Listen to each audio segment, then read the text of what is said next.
Welcome, everybody. This is Script Camp's class on AI tools for writers.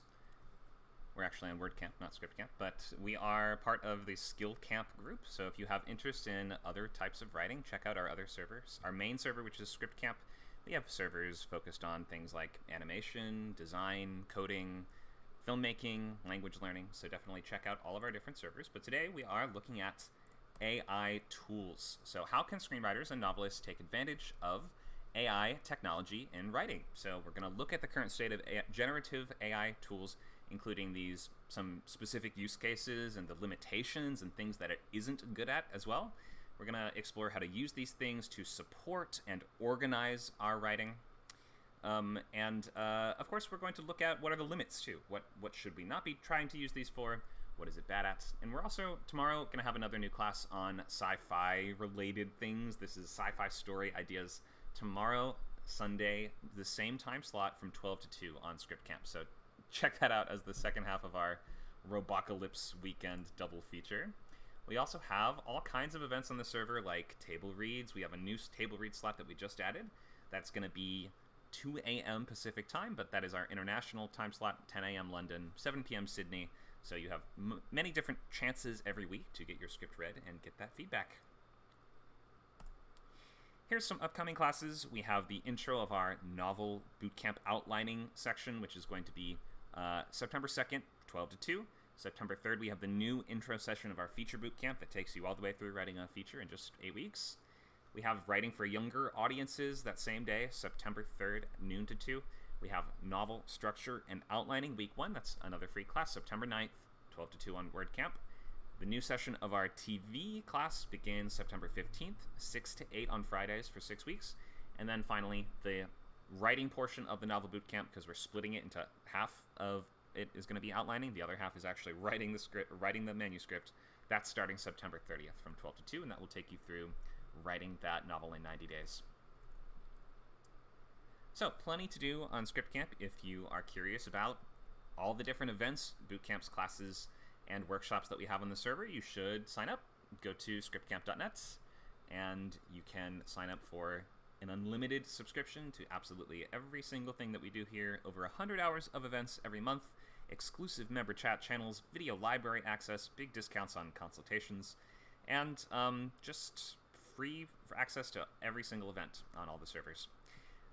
So we hope to see you guys in our boot camps and classes soon, or of course it's always okay to just check out the free classes and events.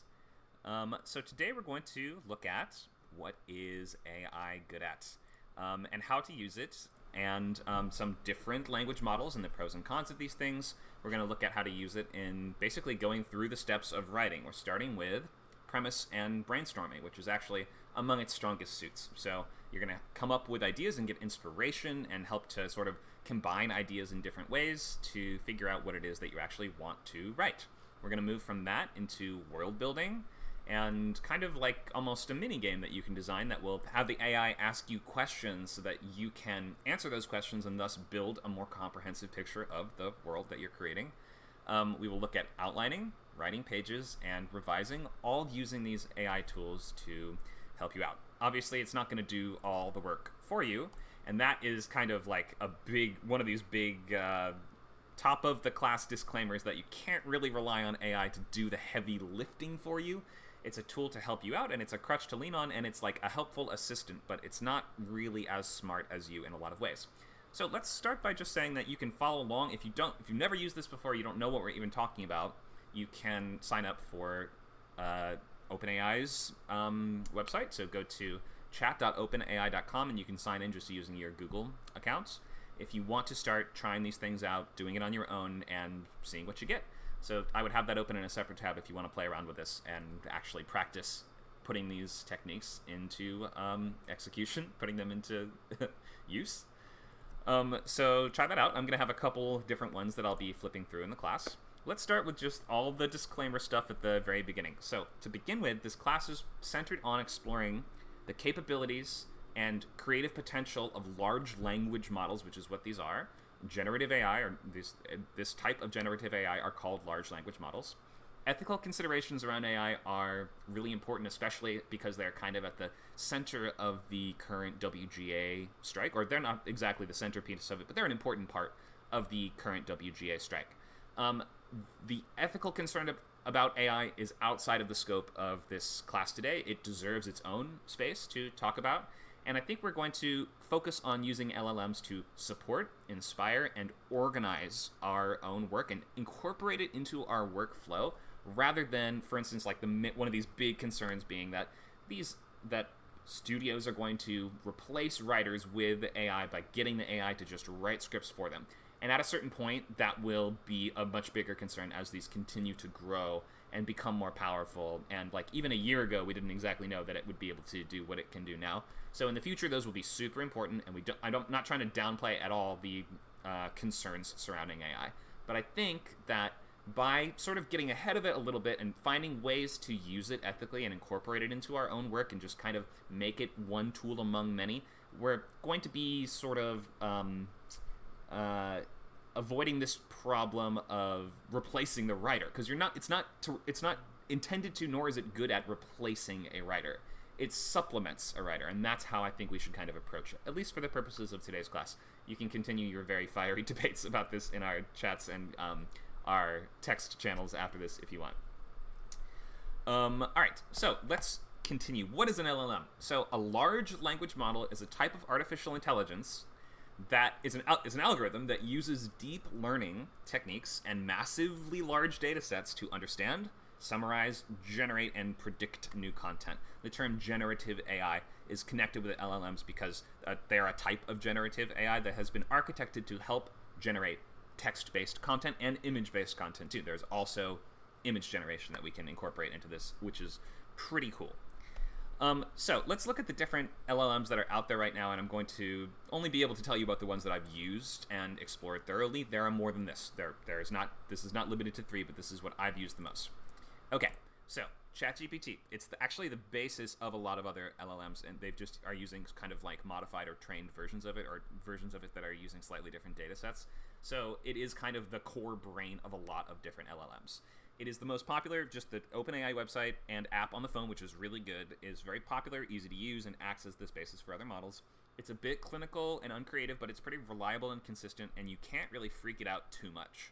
It's very fast. There's unlimited messages per conversation, but I think at certain peak times it does sort of limit you to, it'll say like you've used up all your messages per hour or something like that, but that's only in times of high usage because that's not across the board going to happen. And if you sign up for their, I think $20 a month Pro version, then I think there are less limits on the number of messages you can send.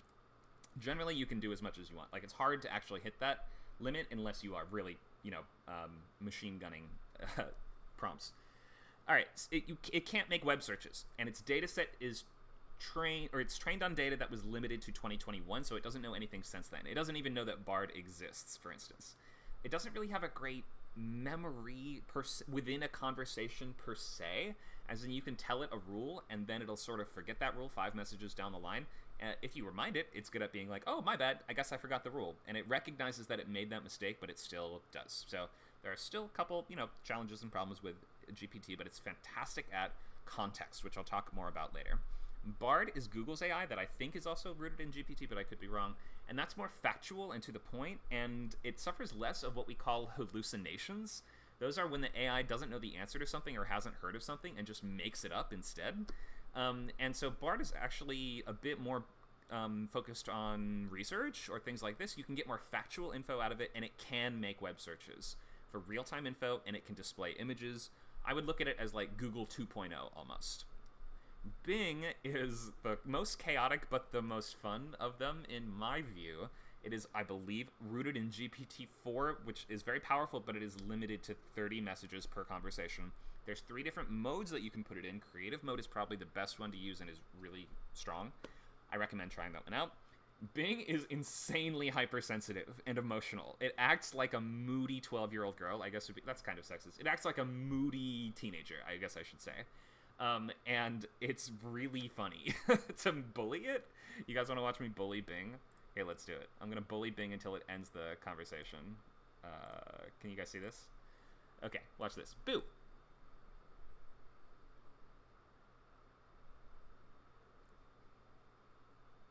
It's searching for boo. It doesn't know what to do with that. Boo is a term that can have different meanings.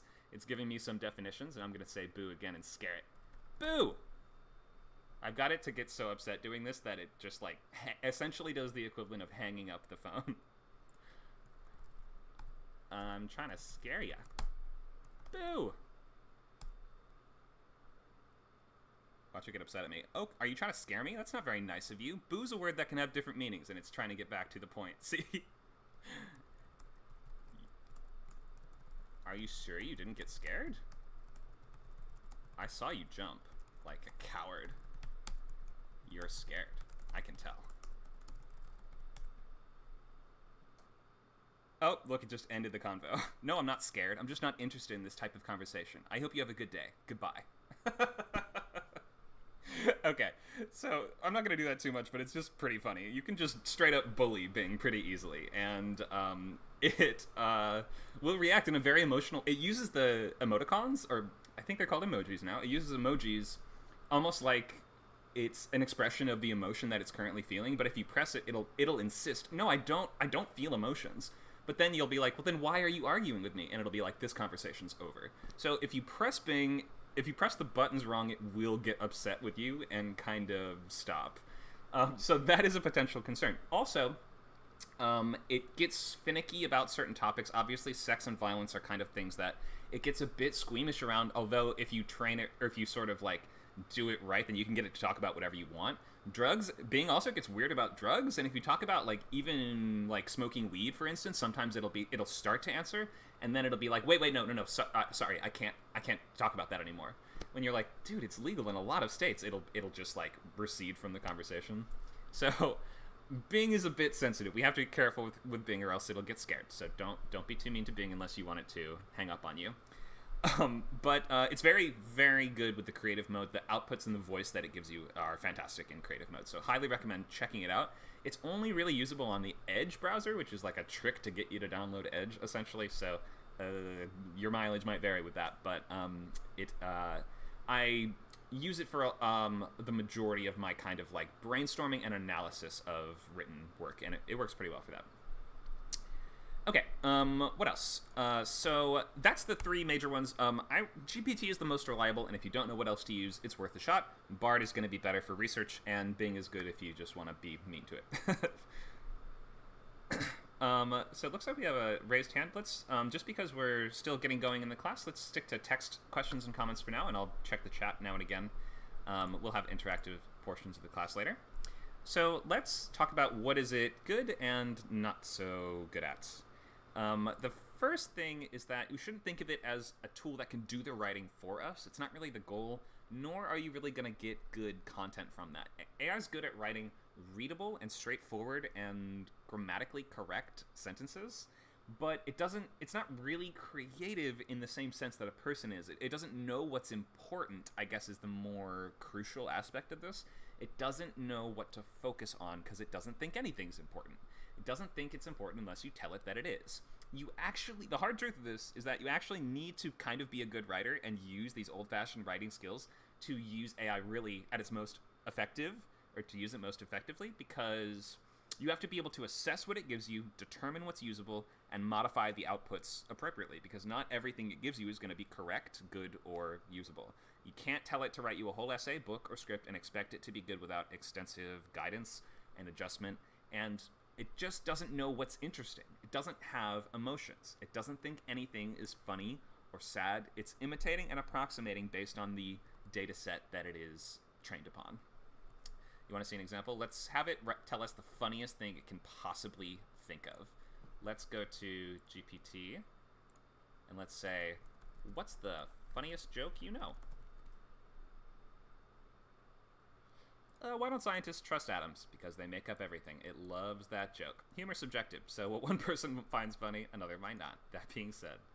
Alright, so you can see that it may not have a great sort of sense of humor. Let's ask it to just pitch me the best movie logline that you can. The best. Eclipse of the mind. In a near-future world where technology can alter memories, a brilliant neuroscientist races against time to restore her husband's lost memories after a catastrophic accident. only to discover a conspiracy that threatens the very nature of reality. A mind-bending journey through a world where the boundaries of memory and truth blur. Thrilling climax. Okay. So, let me just assess if this is very good. If somebody just turned this in a class, let me just quickly assess what I would say. In a near-future world where technology can alter memories, a brilliant neuroscientist races against time to restore her husband's lost memories after an accident, only to discover a conspiracy that threatens the nature of reality. I'm not quite sure why the nature of reality would be threatened, and this is just a little non-specific. It's not a terrible logline, but it's not very specific. Restore her husband's memories of what? Who is the husband exactly, and how does that actually play in? So I think that's, like, you usually get something that you can use as the basis for a logline, and that's a better use for it overall, is not expecting it to give you a perfect finished product, but to look at that as just kind of the starting point and a seed to grow from and to modify and to change. And that's what we are going to practice doing in class today. So, you can see just right off the bat, it's not always going to give you perfect outputs. You need to be a good writer and still kind of use those writing skills in order to get the best possible results. It's really good at these things. Context. It's fantastic at determining what you mean and trying its best to supply that. Typos don't throw it off at all, to the extent that if you even spell the thing wrong or use the wrong name for something, it will sometimes be so good at determining what you mean that it won't matter. Like, you almost can't throw it off with typos. It's really good at drawing connections between things. Ask it something like, what are the similarities between a panda and a nuclear bomb? And it's, like, fantastic at comparing and assessing those things. I actually asked it that very question earlier today and was shocked at how good the answer was. Pandas and nuclear bombs are both used in international diplomacy, and they are both linked to the idea of conservation and preservation, it told me, because we need to preserve the diminishing habitat of pandas, and nuclear bombs are used to preserve world peace in the sort of, mutually assured destruction kind of way. Is it a perfect comparison? Not really, but it makes sense, and I was actually kind of impressed by that. Or you could ask it, like, what's the most ironic thing about a bear? And it will be able to tell you quite well, and surprisingly accurately, what are some ironic things about bears. So that ability to assess the context and to connect ideas are among its absolute strongest suits. Voice is also a big strong suit. LLMs can put things into consistent and evocative voices when prompted properly, so try pasting in text and being like, hey, rewrite this as Hulk Hogan. Rewrite this as if you're 5 years old. Rewrite this as if you're a caveman. And it can put that text very quickly and very effectively into that voice all throughout. So try that if you're looking to improve character voice, especially in novel writing. Pasting in a sequence from your book and saying, my character is an herbologist. My character is a gatherer and a hunter. And they see the world through that lens. Rewrite the paragraph with that consideration in mind. Then it will do a really good job of having your character point out specific plants that they notice and, specific things that only that character would see or only tools that that character would have as a gatherer, as a hunter. So it's quite good at interpreting text and reinterpreting it into sort of character voice. What else? We have analysis. LLMs can quickly summarize and assess even huge amounts of text. What's the tone of the speech? Or what are the potential ramifications of publishing this report? If you were an English teacher, what grade would you give this essay and why? It's quite good at reading back what you have given it or provided it, or even what it itself has provided. It can, write a story and then analyze that same story in a really interesting way. So you can, have it give commentary on what it has come up with. And you'll come up with some interesting results. It's very good analysis. It's not always going to be, perfect, and it may not always be right on money. And it's not good at assessing necessarily the things like, would a person connect with this, because it just isn't a person and can't tell. But the more sort of formulaic or academic the writing is, the better it gets at sort of just following the rules and assessing whether the writing that you've given it has followed those rules. What else? So that's I guess the major skills and the major things that I would look at here. We're going to go through sort of step-by-step premise, world building, outlining, pages, revising, and then we'll move on to exercises. So we'll start with premise. And this is one of the things that AI is just sort of best at, is brainstorming or helping you brainstorm, because the less that it has to go into detail on these ideas and how they actually fit together and work, then obviously it has more freedom to just come up with stuff that it doesn't need to flesh out or justify. is a huge difference between a 100-page document and a one-sentence logline, obviously. And it won't be able to really carry you across the finish line for the whole thing. But for the seed of the idea, it's excellent at generating stuff. So let's just start by pretending you have no ideas besides the genre you want to write. So let's start with, give me a list of 5 loglines for different movies in X genre. And when doing this, I recommend maybe just say don't include the titles, just because it's helpful to just see them without the title, so you feel sort of like you have a little bit more freedom to mix and modify those things and not feel like you're ripping someone off sometimes, I guess. Or you can keep the titles on if you want, but I just recommend starting like this. So give me 5 loglines from this genre. And then you can ask questions or make adjustments to the loglines that it gives you, and you can start changing elements of that story one thing at a time. Have you guys heard this thing? What is it called? Oh, I always forget the name of this philosophical idea, but I think it's like I want to say Ship of Theseus, which is where you have a boat and then you take out one plank and replace it with something else. Is it the same boat? Most would say yes. Then you replace another plank. Then you replace the sail. Then you replace the nets. Then you replace the anchor. Is it still the same boat? Well, at a certain point, the answer becomes no, it's not the same. So, and if you just take this basic idea and apply this to coming up with stories, this is sort of how we come up with stories on our own, in our own minds. A lot of the time, we'll start with like, I want to write a slasher movie that's kind of like Friday the 13th, because I love slasher movies, for instance, something like that. And then from there, you say, okay, what if the killer wasn't a hulking, big, strong guy in a hockey mask? What if he was actually a little girl? Okay, so start with that. Then we say, what if the victims weren't camp counselors, but they were astronauts? Okay, now we have a little girl murdering astronauts in space. You do that like 3 to 5 times. By the end of that, it's not really going to feel almost anything like Friday the 13th, and it's sort of just a way of externalizing that natural process that we have of replacing one thing at a time until we build our own unique story. So that's a nice way to kind of approach this. Shall we try it out? Let's give it a try. All right, so let's start with give me 5 loglines in the, let's say, comedy genre. I think actually it's going to write custom ones if I just tell it like that. Let me ask, give me 5 loglines for existing comedy movies. Don't include the titles. Okay, let's see if we can guess what they are, first of all. When a down-on-his-luck slacker is mistaken for a high-powered executive at a corporate retreat, he seizes the opportunity to live the high life, but his wild antics threaten to bring the entire company down. That sounds cool. I don't think I've seen that. Or maybe you guys know what that is. A group of over-the-hill friends decides to relive their glory days by entering a local beer-drinking competition, but their misadventures in training and their wacky camaraderie take center stage. I think that's called Beer Fest. In a small, quirky town, a sweet-natured baker accidentally starts a heated feud with a neighboring pastry chef, leading to a hilarious bake-off competition that divides the community.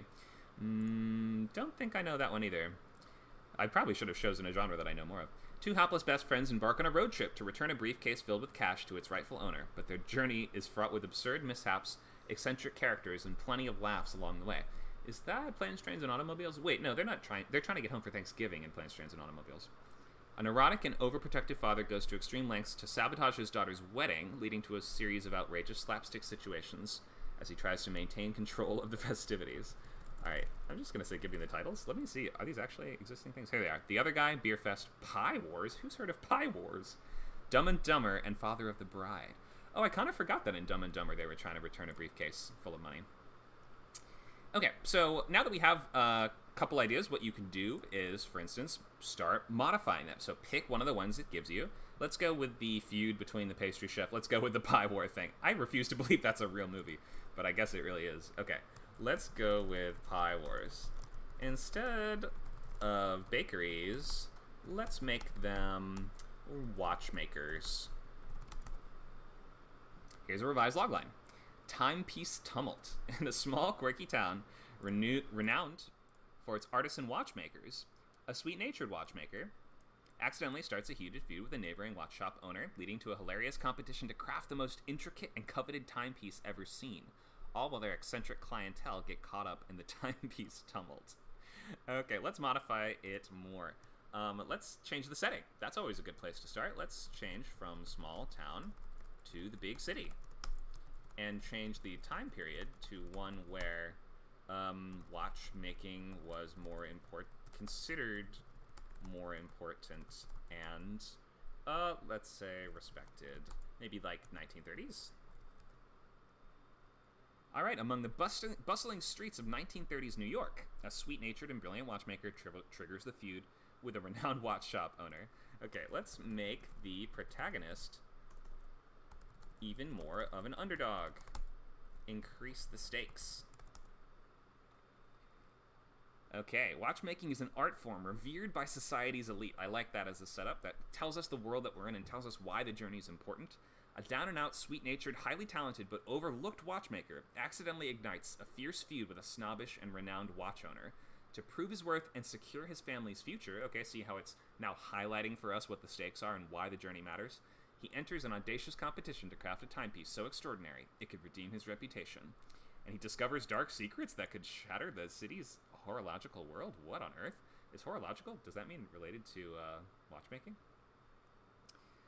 Okay. So this is how we can kind of take an existing logline as the seed of an idea, change out one element at a time until it becomes something entirely else. This was a comedy about rival pie makers to begin with, and now it's about a down-on-his-luck watchmaker trying to prove his worth against the city's most elite. So I think that this kind of thing is a great place to start when coming up with stories, even if it's just because it's the kind of thing that we do already as it is. I'm going to check the chat. I think I saw a couple comments tagging me just to... I'm just going to scroll up a little bit. No question. From Cinnamon. When you tell AI large portions of your story or import part of your text in order for it to help you, do you worry that it's stealing your ideas or text and regurgitating them back to other people?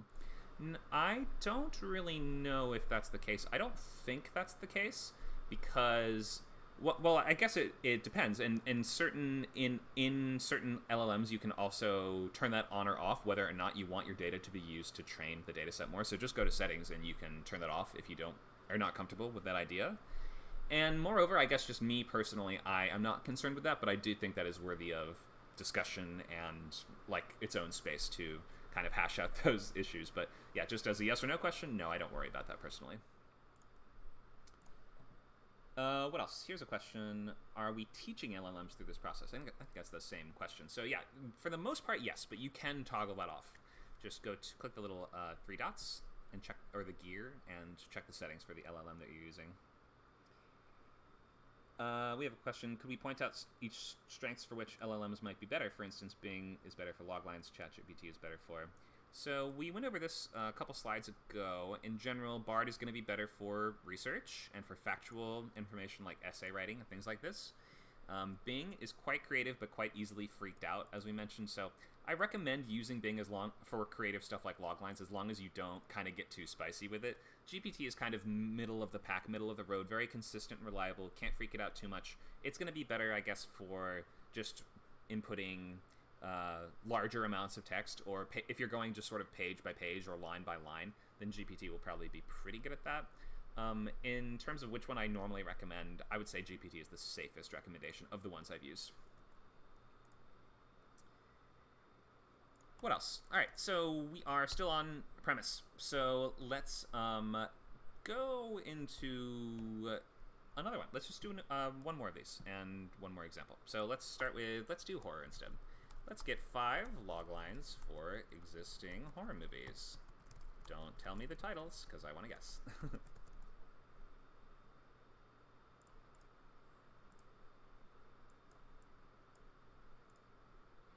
Alright, a family's peaceful retreat to a remote cabin turns into a nightmare. What could this be? When they unknowingly awaken an ancient, malevolent force that preys on their deepest fears and secrets.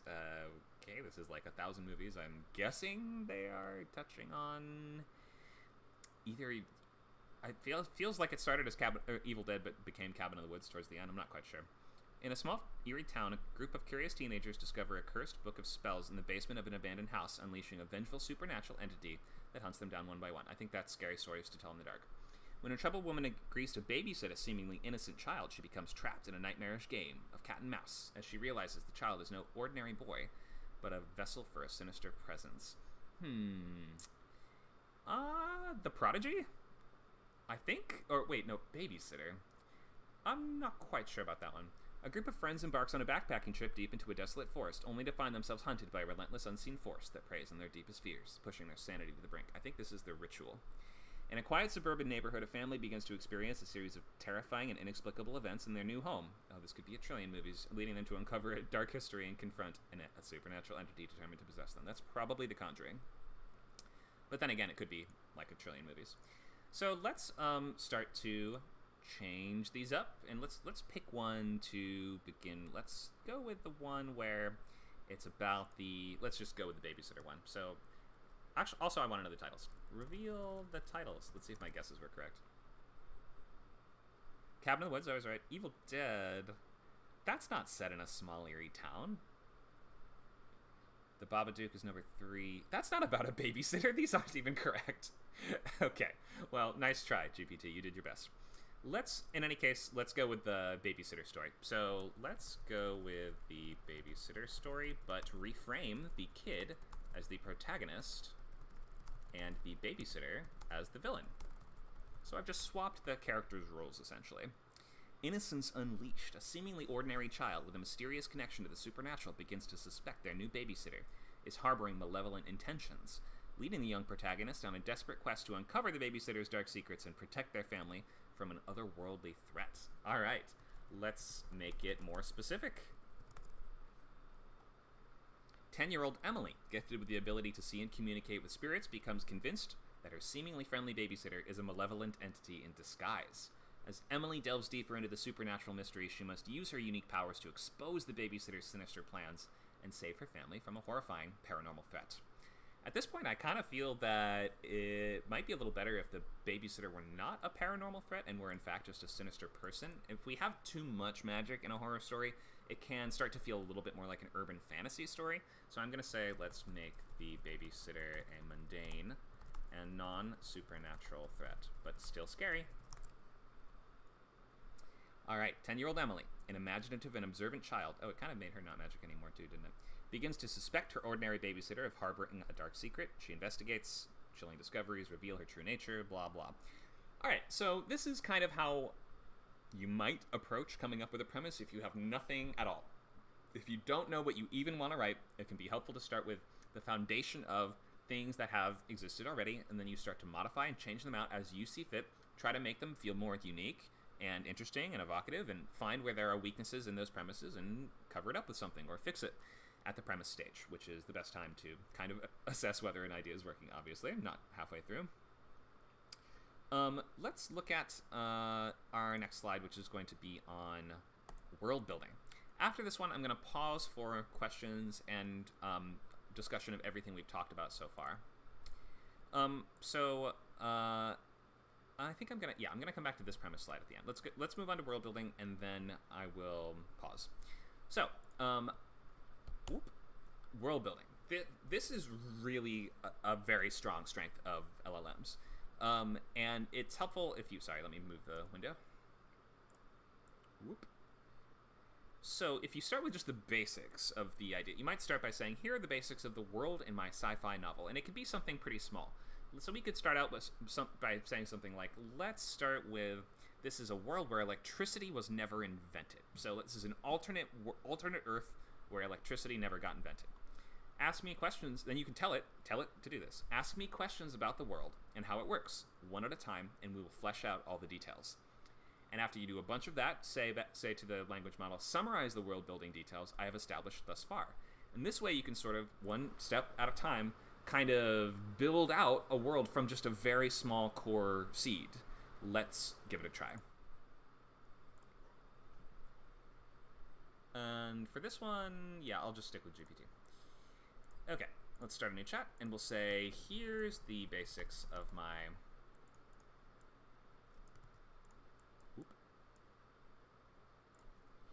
sci-fi novel. It's an alternate Earth where everyone is born with a pair of wings. The wings get bigger as you age, and you get better at...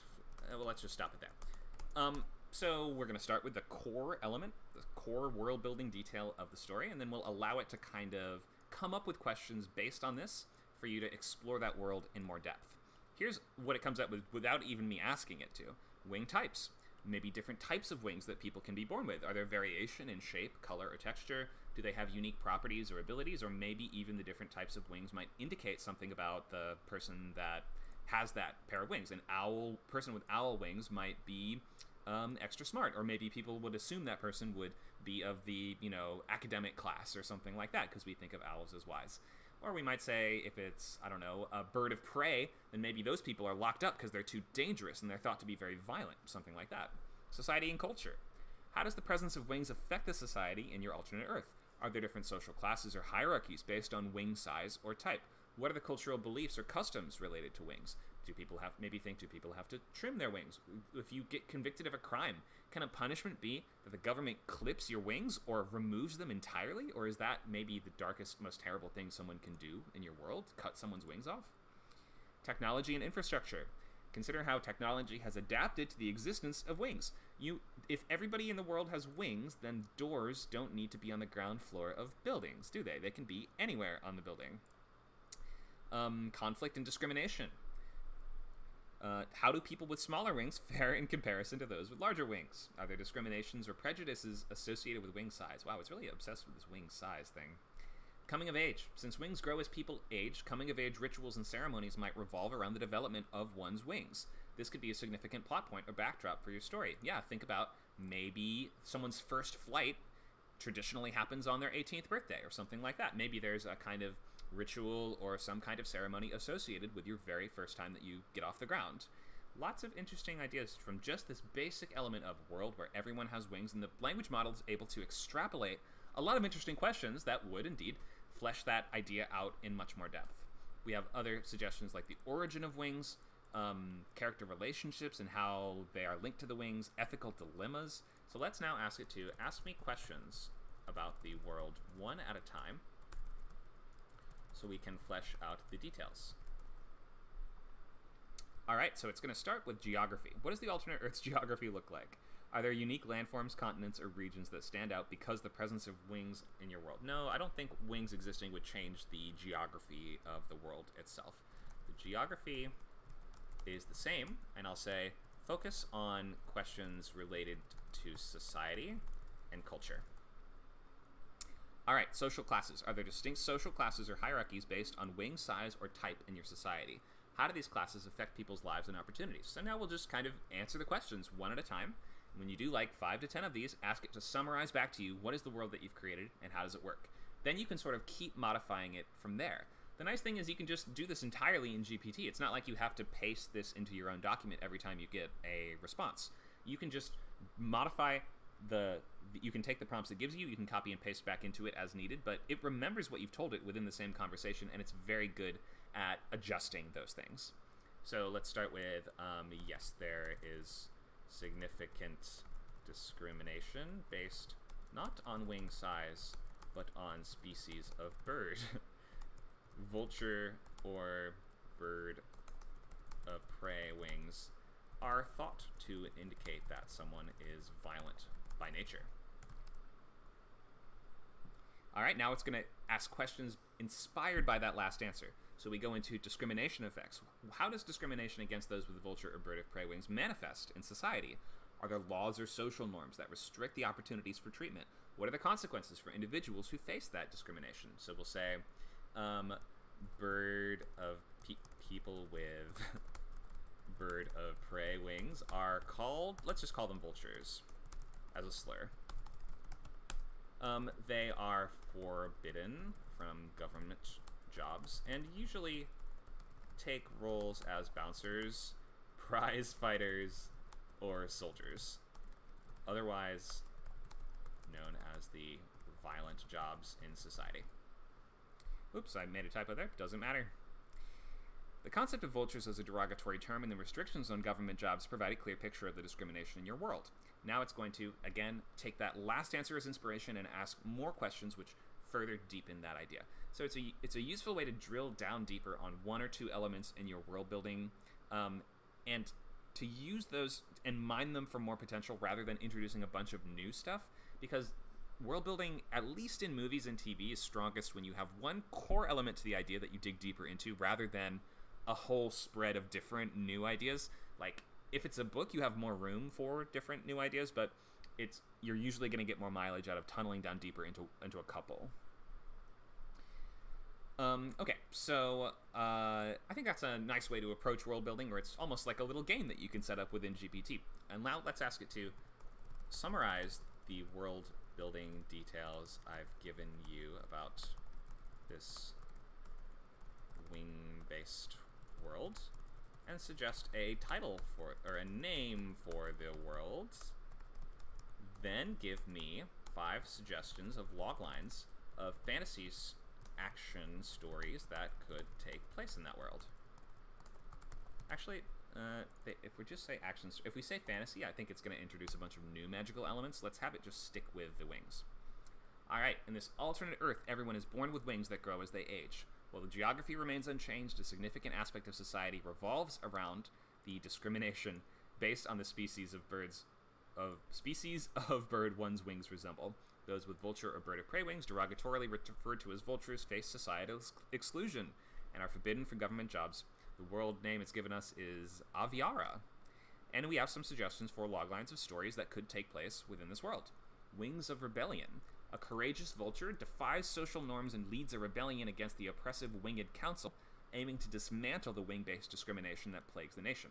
So because I have framed that discrimination, at least within this GPT conversation, as being an important cornerstone of that world, it's going to use that as the primary source of inspiration for conflict and stories within that world. What else? Flight of Redemption. A disgraced former soldier with vulture wings embarks on a perilous journey to uncover a long-buried secret. Okay, kind of vague. Wingbound warriors. In a world where wings determine one's role, an unlikely team of misfits with unique wing attributes comes together to stop a catastrophic event threatening to plunge Aviara into chaos. We have a heist story, too. Skybound Heist. A master thief with wings of a rare and coveted species. Ooh, I like this one. That's almost like How to Train Your Dragon, isn't it? Where it's like, that's the coolest, most rare dragon ever. A person is born with a unique set of wings, and then that person is going to pull off a heist. I mean, that's just pretty cool. We have a question in the chat. Can you show the latest prompt again? So this was actually a series of prompts, starting with, I said, here's the basics of my sci-fi novel, and then from there, I continued to tell it to ask me questions about the world one at a time so we can flesh out the details. So that's the prompt you can use there if you want to do the same exercise on your own. All right, so that's kind of a cool way to just flesh things out. Have it ask you questions, suggest you log lines, and then from there you will be able to kind of use these to inspire yourself in your writing. And once it's always nice to take a step back, go to your own writing, then come back to GPT afterwards, give it what you have, ask it to analyze, ask it to give you more ideas if you need. But otherwise, it can kind of make a nice way to organize these world building details in the first place. So let me show you how I would do that. So I'm going to say, let's make a bullet point list of the major world building elements here, starting with the biggest and moving down to the smallest. Keep this 500 words or less. Here we go. Here's kind of like a quick cheat sheet on the major elements of this world. Wings as universal traits, variations in size, social hierarchy based on type, discrimination, social resistance, individual stories, government structure, geography, technology, and infrastructure. These are all kind of really key elements of world building in the first place, and it's kind of given us a framework to tackle those one at a time. And from here, you can take a look at this and say, am I happy with this? And if not, you can start to modify it. Let's look at, for instance, the origin of wings. The origin of wings remains a central mystery. It's saying that because it doesn't know where they came from, but we can change that if we want to. We can say, the wings were a gift from a now departed god. Modify the outline as appropriate. Or it's not even an outline.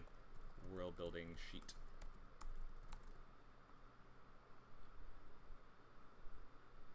There we go. The wings are a divine gift from a departed god.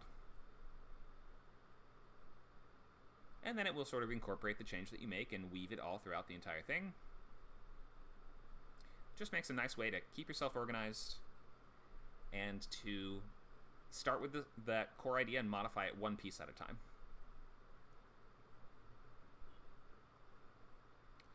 All right, so that's some suggestions on how to use GPT and similar models for premise and world building. I'm going to stop for questions. Questions about these different. Oh, let me fix the slide here. Questions about different uses or applications of this in premise, world building, or in these pre-writing stages.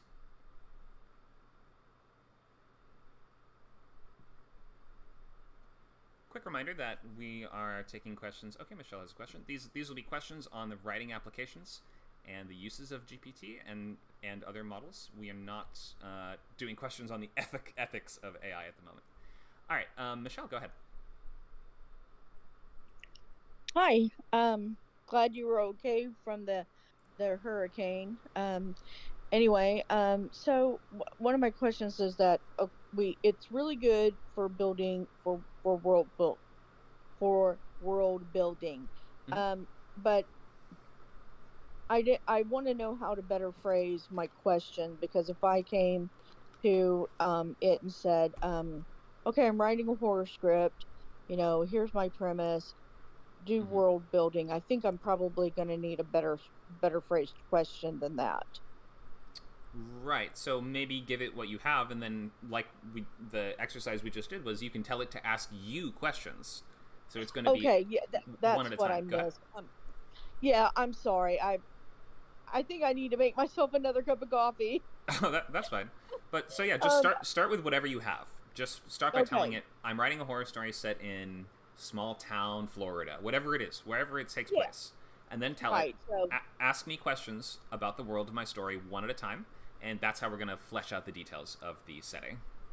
okay, the comment about coffee was that I mean I need more caffeine because I don't seem to be fully awake yet. Understood. No problem. But anyway, and well, someone I'm just going to address this. Someone made a comment that this is trained off of crappy internet data. I don't agree with that. Unfortunately, I wasn't able to start my semester because my financial aid got all messed up. But I'm planning to start next semester on my AI degree. And just what I've been teaching myself is that, yeah, I mean, there's going to be internet data involved, but then there's going to be like a ton of different data sets. I mean, like, I just uncovered my Stata program, yesterday. I haven't been using it, but there's tons of data sets out there. When I say tons, I mean, like, I just reviewed, like a couple weeks ago, just the basic, like, just the top 10 data sets. Okay, and when we say data sets, we don't mean like 5 or 10 points of data. We mean like millions, millions of points of data, you know, and when you, and that's within one data set, and then they can be, organized into lots. If we wanted to put horror movie data sets, take every horror movie in existence and then create a data set that, well, which ones were made by Alfred Hitchcock? You get the idea. Mm-hmm. So, you can have as refined a data set as a human could think of, and as ask the AI, ask me, or let me ask you. So that I just wanted to add that there's that the data sets I think are more sophisticated than maybe some people think of, you know. Right. And but anyway, I just want to add that. But thank you for reminding me about, tell the AI, ask me questions, and me input what I have about my script. So um anyway, that's just it. So Great. Thank you so much, Michelle. yeah. Let's open the floor to other questions on applications or uses of AI, techniques for your premise, brainstorming, and world building.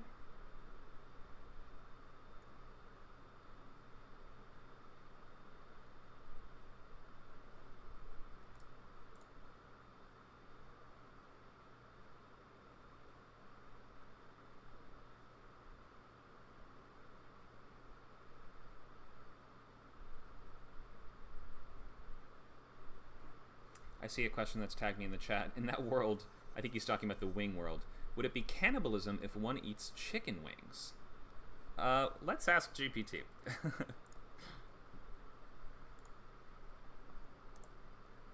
Would it be an ethical problem in this world if a person ate chicken wings? Or is that considered strange? I would think not much weirder than us eating the fact that chickens have thighs and we eat thighs. You know what I mean? Like, we have thighs and we also eat chicken thighs. You know what I mean? All right, in a world where everyone's born with wings resembling those of birds, the concept of consuming chicken wings could indeed be seen as an ethically complex, even unusual question. It gives you kind of some considerations here. Although, I think if you... the fact that you sort of frame that question as if it should be a problem, kind of... like, GPT will take a lot of cues from you.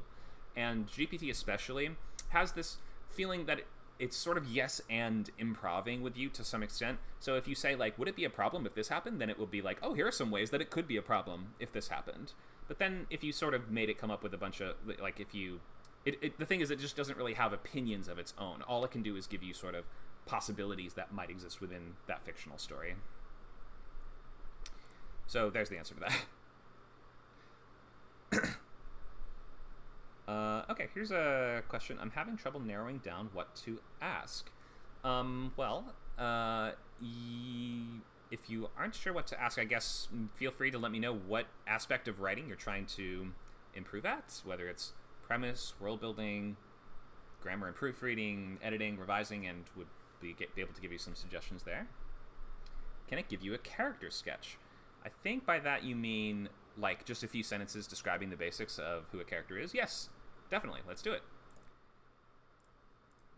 Suggest a protagonist for the heist storyline.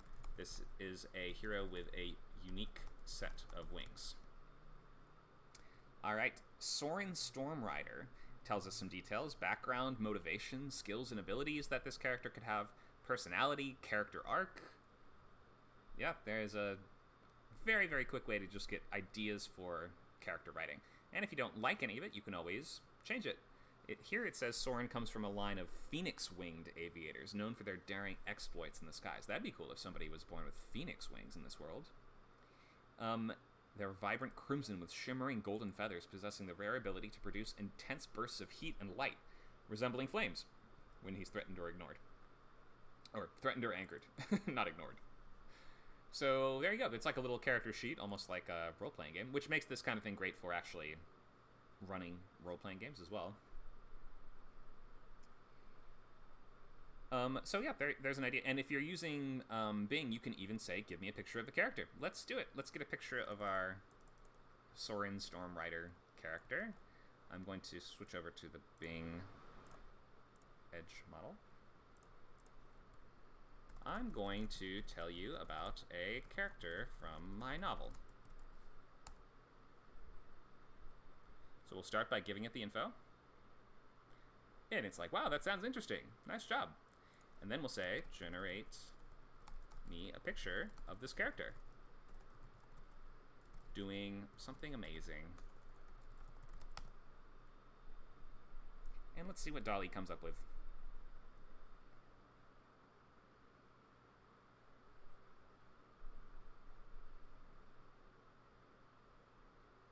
Might just take a second. Usually not that long, though. Let me stop responding and regenerate the response.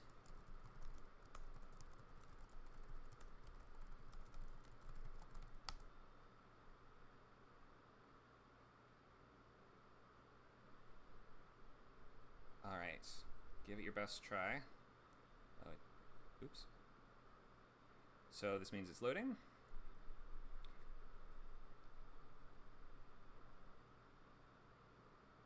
Let's see what Stormrider looks like. Here we go. Pretty cool. Of course, the hands are a little messed up. The hands are a big sticking point for this. They usually end up with too many or not enough fingers. The eyes are a little wonky too, but in general, this is pretty good. Face is kind of goofy there. That's a pretty good one. That could almost be the cover of a book. Cool, right? So yeah, that's just like, if you're just looking for ideas for characters, or maybe, and remember that like we can't exactly copyright these things, so you can't just use that artwork for whatever you want. But I find it's useful for if you're going to do like a table reading or something like that, you want a little poster for your movie, you can just use the AI to make one, modify it with Photoshop, and otherwise just use it for stuff like, you know, non-profit type purposes, things that you aren't trying to profit from. Really powerful tool, and a lot of fun. Here's a question from Cinnamon. If you input the first half of a long script, would AI be any good at finishing it? Not really. A script is such a long document, and there's so many choices that need to be made on every level. In every scene, there are choices that need to be made. In every act, there's choices that need to be made. You know, there's all these decisions that really are kind of contingent on someone's human experience. And the most vitally, I would say, it's your ability as a person to assess what's important. And because AI just cannot tell what's important, it doesn't know what to focus on unless you tell it, having it come up with long stories, they're going to fall apart pretty quickly. You can give it the outline, then ask, what do you think would happen next? Or you can say something like, how can I raise the stakes? Or something like that. But it can't really, I wouldn't say it could actually write the second half of a script for you, no.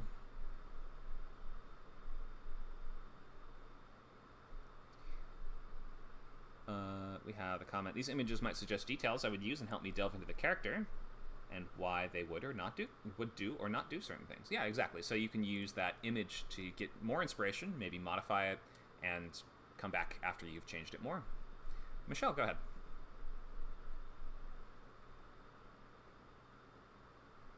Your mic is muted, just if you hadn't noticed. Oh, thank you. So I tried using it for my novel. I mean, I realize we're talking about scripts, but I just wanted to give some experience that I tried to, use it with my novel to just see if it could write a single chapter. And I thought that I did well by giving it my premise, telling the basic characters, giving that limit of the world building. It didn't write anything that I needed. It changed the characters completely. I had to then further explain the characters.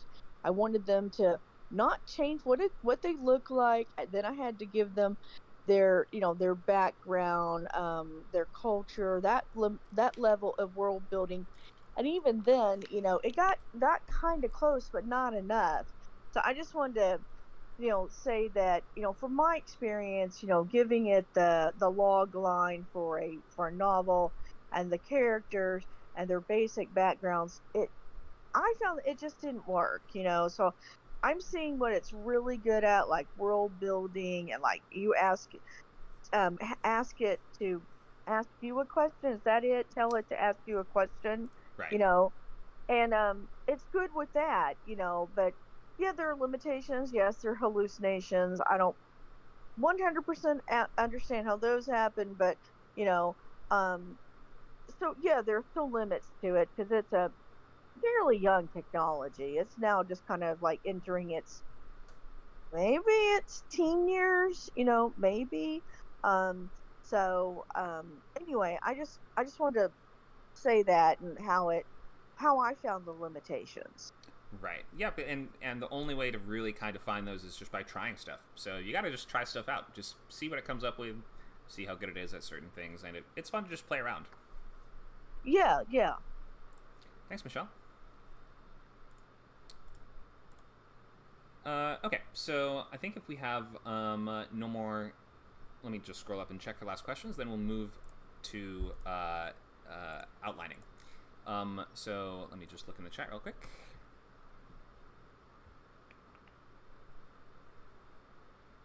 I think that's the last one for now. Feel free to tag me if you have a question.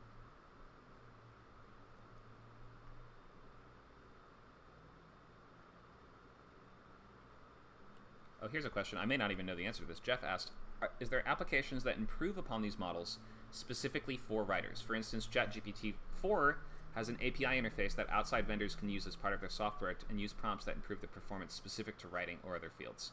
So to improve on this specifically for writers, yeah, my suggestion for that is going to be to use the custom instructions on GPT, which is actually a pretty new feature, but let me show you how it works. So go down here to the bottom left and click on custom instructions. And this way you can actually tell it, there's a field here, what would you like ChatGPT to know about you to provide better responses? So let's start with, I'm a novelist writing a fantasy novel. And now you can say, how would you like GPT to respond? And we can, so something I've used this for in the past was this. Let me give you this clear close-up example. If I paste in a block of text from my novel without context, then I want you to rewrite it from the strengthening the POV of my main character. She is a gardener, herbalist, and survivalist, and thus is always noticing specific plants, remarking on their use, and otherwise expressing her expertise in the wild. So if you do that, then you can any text that, so that only takes effect once you start a new chat, by the way. But once you have that in, you can just paste in any block of text and it will rewrite it with those considerations in mind. So it's really good for things like character voice. If you go along that route, you can tell it, I'm this type of writer trying to do this type of writing, and every time I give you text, I want you to respond in this way, using the custom instructions. I don't know if other LLMs have as much of that, but it's useful. You want to see an example? Let's take Tale of Two Cities. Let's use the... Where's the full text?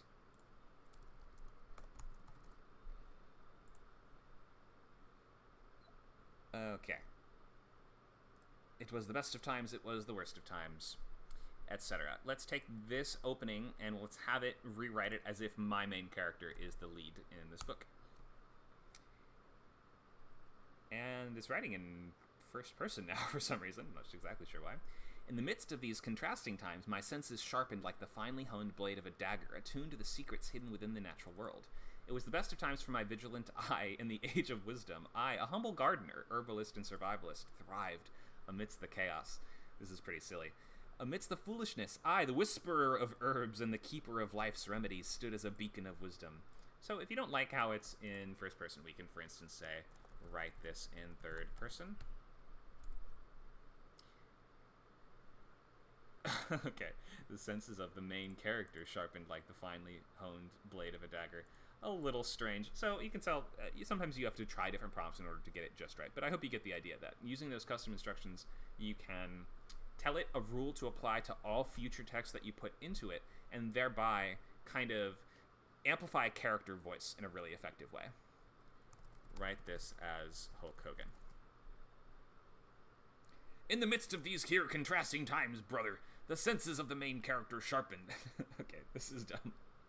It's almost the equivalent of when you play a game for a long time and then you start adding a bunch of mods to it. So you're playing Left 4 Dead 2, except you swap out the zombies and now they're all Crash Bandicoot, and then you swap out the survivors and now one of them is Sonic the Hedgehog, one of them is Tails, one of them is Dr. Jane Goodall, and one of them is Frankenstein. And you can kind of do that with text, and it's kind of funny to modify and modify more and more until it's unrecognizable. But you can also use it to more sharply refine and hone that character voice in your prose writing.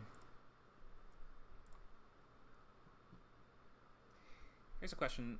How do you do this for screenwriting? If I paste in a scene, will it work too? Yeah, it typically can handle pretty well up to like a page and a half or 2 pages of text at once. And it can write in screenplay format or play format or audio format, and it can write in any format that you need it to. It can even export things as code. It is able to, yeah, you're fully able to work in scenes rather than working in prose as well. It's not always going to make the best choices. The dialogue is going to be a little unnatural and stuff like that, but you can work with any format, yes. Okay, so that is going to maybe wrap up where we are in premise and world building. Let's move into outlining.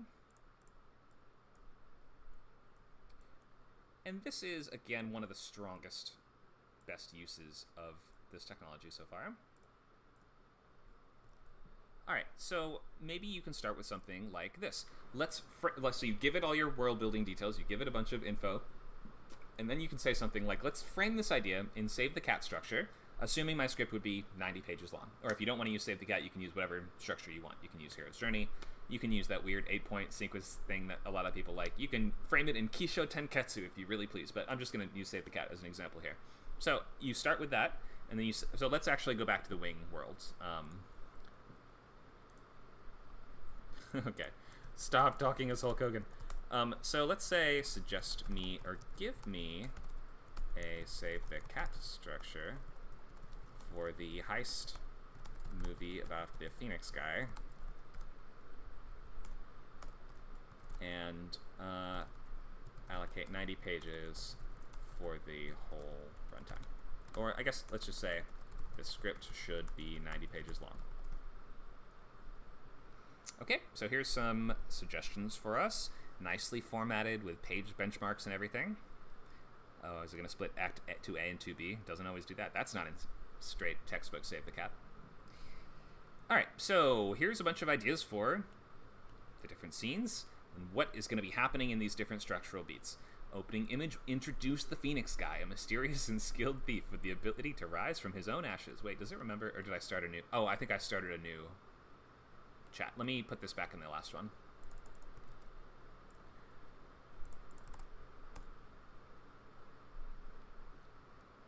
Soren Stormrider. That's the most Warcraft name I've ever heard. Okay, so we see the awe-inspiring world of Aviara from the sky, introducing the audience to this unique winged society. We learn about the discrimination against the vultures and the mystery of these phoenix wings. The catalyst. Soren is falsely accused of a crime and needs to clear his name. Oh, we're really short on debate here, otherwise known as Trying the Locks. Soren considers the options, but ultimately decides to steal evidence from the Winged Council's headquarters to prove his innocence.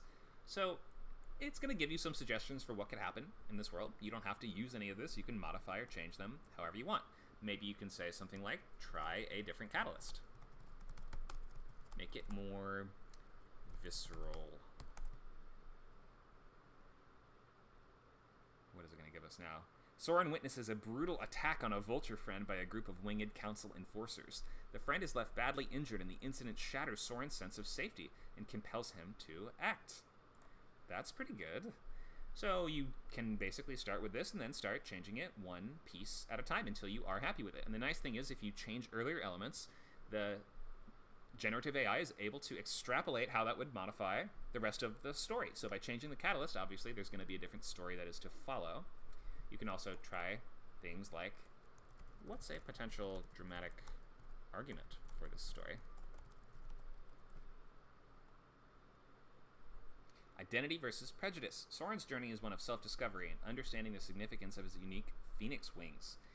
Okay, so it's going to give us some ideas for what the kind of main theme or thematic conflict of this story could be, how to use that as a driving force behind everything that's going on. It's about a fight against discrimination, according to GPT here. And GPT is usually very kind of focused on things like mutual understanding and respect, so often its themes will be similar to this. It won't really pick incredibly dark themes for the most part.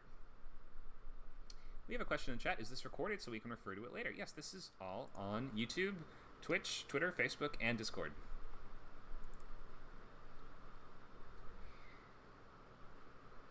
What else? So let's go into more outlining stuff. So you can try things like, what is the dramatic argument here? How can I sharpen that or clarify the theme? You can also focus on specific sections if you're having trouble with any part of your structure. Maybe just, let's focus on premise scenes. Give me 5 suggestions for premise scenes that would take full advantage of that movie's premise. I kind of like that one. Let's give that a try. Give me 5 suggestions for, they're going to call them, what are they called? Fun and games.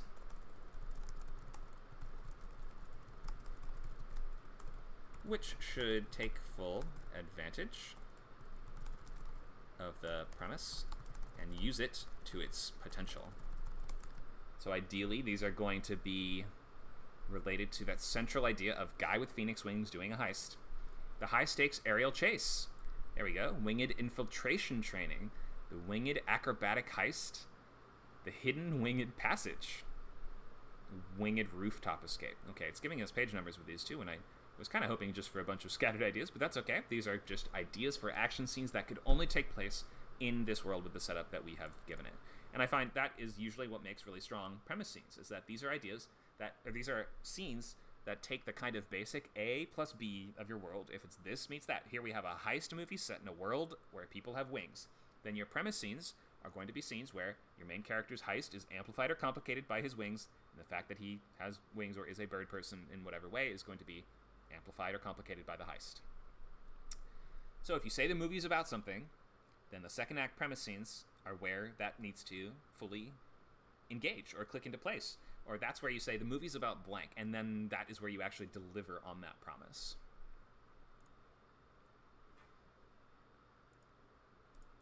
All right, so that's some nice uses for this in outlining, how to come up with not only the structure of the whole thing, but also those individual sequences that you might need inspiration or ideas for. You can just tell it, give me a list of ideas for scenes that could happen in the movie. Then, of course, it's going to be your job as the actual writer. It's not a writer, it's your helper, it's your assistant. It's like your little goblin that sits on your shoulder and can yell stuff, but you will have to work those into the story on your own and find ways for those to make sense. And then once you have found ways for those to make sense, it makes a great tool for organizing your outline. You can also just say, for instance, like, you give it a bunch of world building details in no kind of, or you can give it a bunch of plot elements in no real order, and then you can ask it to turn that into an outline. So it can be very scattered. You can just have kind of fragments of notes, and then it's very good at connecting the dots between those things and then coming up with a working outline from there. All right, writing pages. So a couple of things you can do. Obviously, our main sort of principle, if you've been in my other classes, is going to be this idea of clarity first, brevity second, voice third. Clarity, brevity, voice. So in service of that, we can start with just paste in a line and say, make this clearer. It's not always going to know, like, you're going to have not amazing results from that for the most part, unless the sentence is a total mess. If it's a total mess, it will rewrite a more readable version of it, for sure. But if you say something like, make this just clearer, or if you just say something like, make this line better, it doesn't necessarily know what you mean. It doesn't have opinions, remember, so how can it know what you would think would be better? And if you tell it to sharpen the point, and if it doesn't assess accurately what the point is, then it's going to misplace its focus in the wrong areas. So you can start by something like brevity is like a much easier way of using this. So paste in a line, say, reduce this to 100 words or less, or 100 letters or less, or whatever you want. You can tell it to do something like use stronger verbs and more specific nouns. You can say analyze the sentence or the page for clarity. Having it summarize back to you what happened in the scene is actually a good way of determining if it's clear enough what is happening in your scene, because the AI is very good at telling what's going on and parroting it back to you. It's not the best at coming up with brand new original stuff, but it is quite good at assessing what you have given it. What else? We can tell it to, or we can ask it, what do you assume is going to happen next?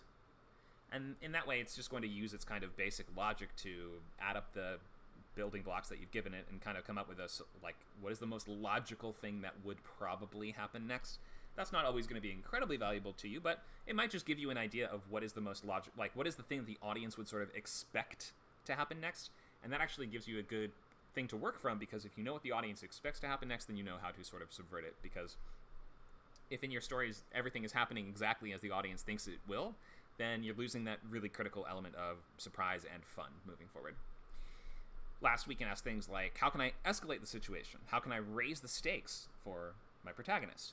What's an element I could introduce to make the scene scarier, funnier, etc.? Limited use of that one because, again, it doesn't know what's funny. If you ask it something like, you know, a character throws open their closet and something's really funny inside, it'll be like, I don't know, a rubber chicken. That's funny, right? It's not always great at humor just because humor is so reliant on the human experience. And, for instance, like, something that just would be so dumb that makes us laugh is something that only a person can really come up with. Like, if an AI makes you laugh, it's usually by accident. What else? So let's go into revising. So if you start with something like, oops, here's my outline. It has X problems. How could I start revising to address those specific problems? Give me a step-by-step guide. It'll give you, it'll lay out a little process for you. It'll say something like, you know, start with this character. Then you need to modify their trajectory or their arc, or figure out what is motivating them and sharpen and clarify that in the early act of the story so we are able to better invest in their journey. Stuff like that. It's pretty good if you tell it what the problems are and don't rely on it to accurately assess what the problems are. So, like, you should get notes before you approach this. Then it can be a really effective revision tool if you use that as a starting point, again, as a starting point, not as the final result, but you say, how can I begin to address the problems in the script? It might give you some good ideas to work from. You can ask questions like, how can I deepen the stakes? Suggest some alternate climaxes. Is this a potentially commercial or producible idea? And if not, how could I make it more so? This is obviously for you TV and screenwriters out there. Novelists do not have to worry about producibility of their work. Let's go into the winged heist world story. And let's say, if this was a movie, what would the budget be?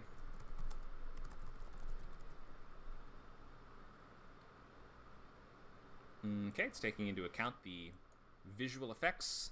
Creating and animating wings for every character would be complicated and time-consuming. Stunts and action sequences, production design, costumes, makeup. It's estimating it would take $50 to $150 million or more. How could I reduce the budget cost of this movie and make it more producible? Script optimization. So that's kind of just taking pages out, is what I'm guessing. And so just taking out sequences that don't significantly contribute to the plot. Location selection. So we're choosing locations that are more budget friendly. So unfortunately, this is why you saw so much kind of, I guess you would say, the most kind way of putting this is high fantasy shows in the 80s and 90s that were filmed mostly in the woods.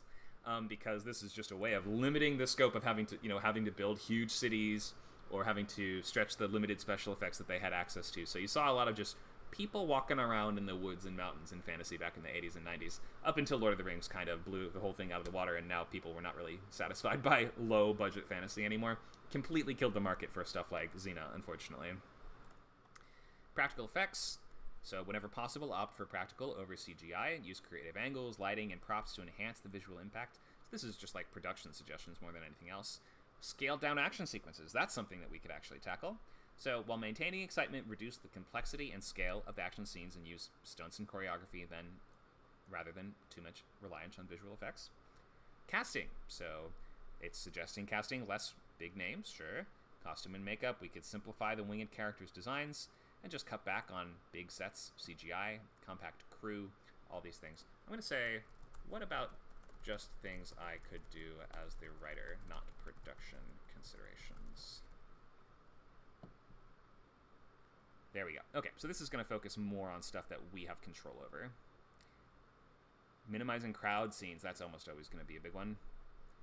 Resourceful storytelling, efficient descriptions, limit elaborate props, and really just reducing as much as possible. That's always going to be your number one thing to make a story more producible, is just have less of it, because the more, every minute the camera's running is going to cost you a significant amount.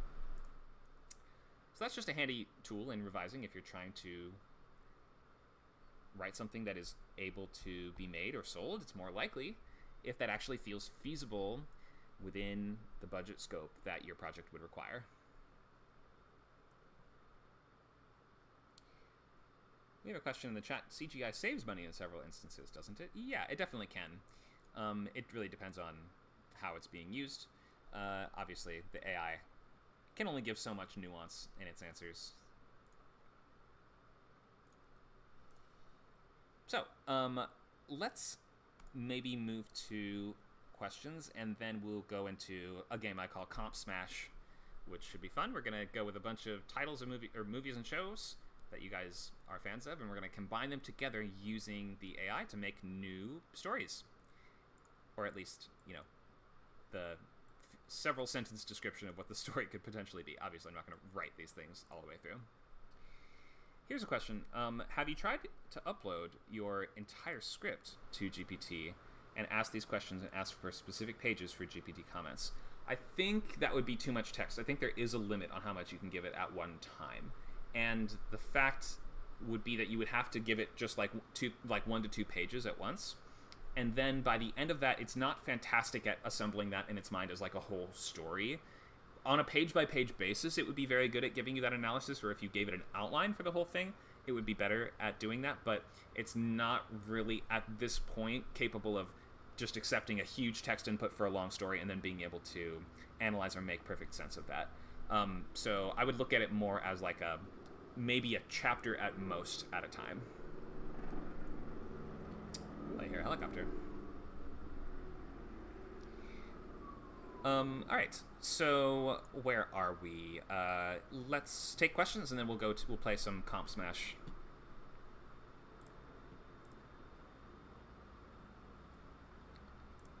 Jeff asked if I can demonstrate it writing in screenplay format. Sure.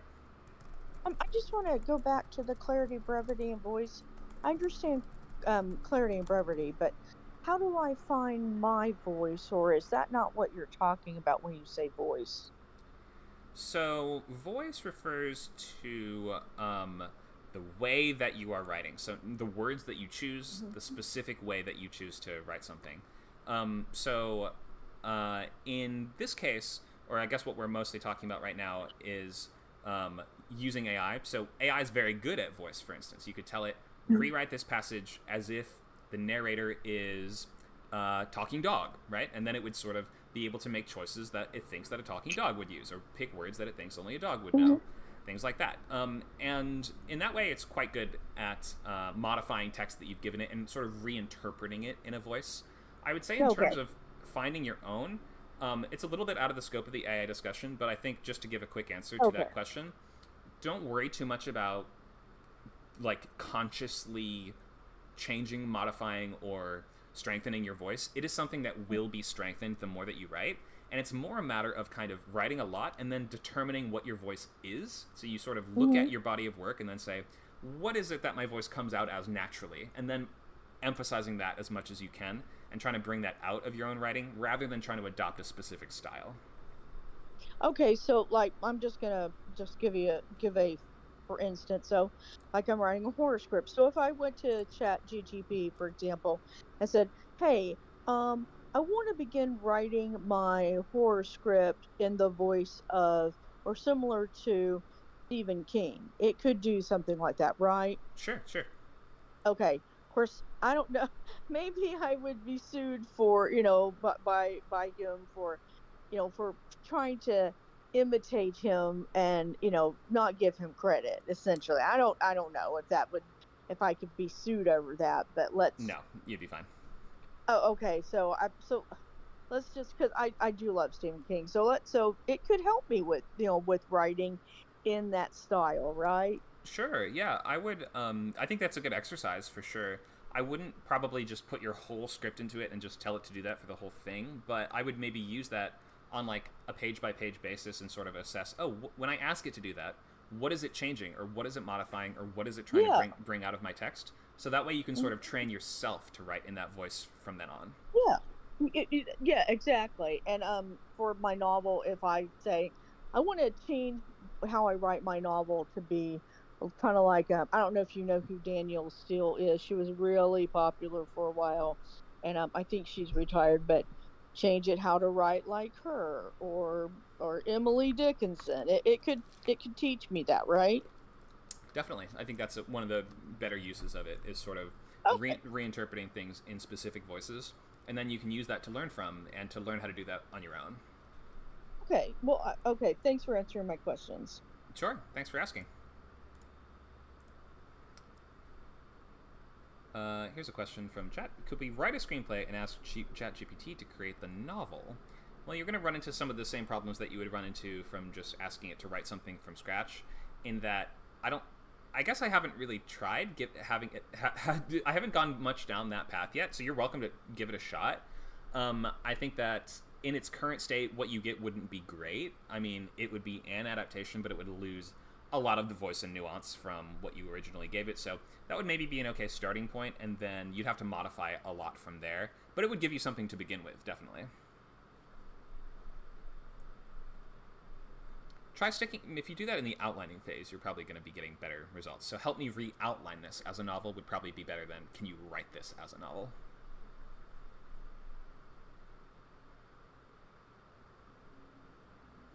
All right, other questions?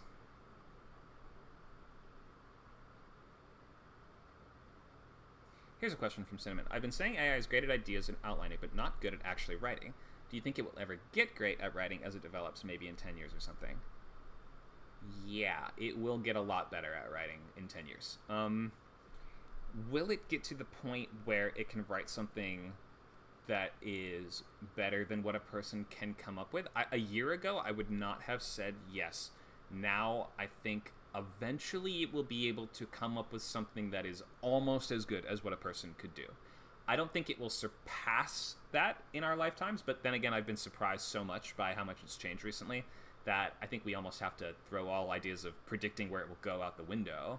I think it will get very close, but there will always be something just in the innate human experience that allows us to determine what is important and what matters to us and things like that. And AI will never be able to get there without a human telling it what matters. So I think just that key thing, like AI having no opinions, is kind of a big impediment in it, or having no emotions and having no opinions are a big impediment in it ever reaching something that is better than what a person could do. But it will get up there, and it will start getting very complicated and tricky in 10 to 20 years, definitely.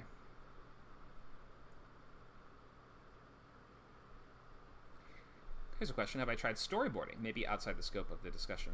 Storyboarding meaning like visual, using images. You probably would not have a lot of luck doing that, just because it doesn't. I don't think it would be able to maintain continuity between the different images necessarily. I think if you were, for instance, trying to come up with a concept. Okay, here's my answer. It's probably better for concept art than it is for storyboarding, just because storyboarding is inherently sequential and relies on the thing that happened before, and like the character should look the same in every picture and stuff like that, or at least, you know, the very basics of it. But I would give it a try, see what you come up with. But for the most part, it's going to be better with concept art, which doesn't require the context of things that came before and things that will be coming after it. It doesn't really have the ability to remember a story and then and at least I don't think, and then give you like a series of images that would illustrate that story in perfect clarity. Right now, at least. Maybe in a couple years it'll be better at that, but for now, concept art is probably the best application.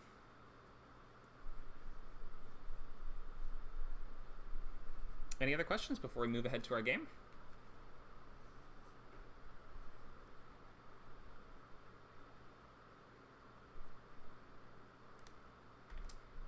Michelle.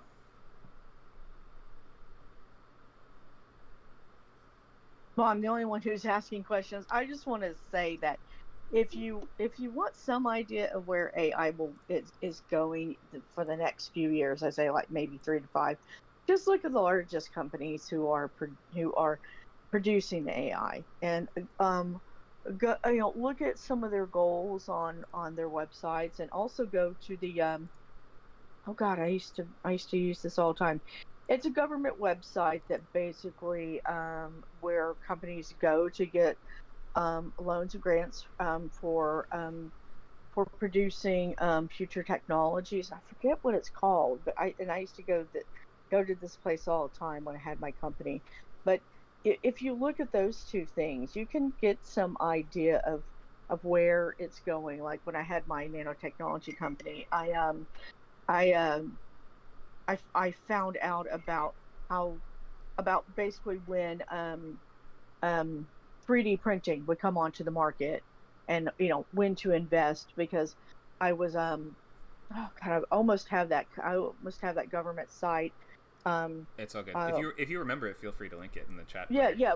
Anyway, the point of this is that if you know how to utilize those two tools, then you might be able to figure out, okay, here's where it might be within the next 3 to 5 years.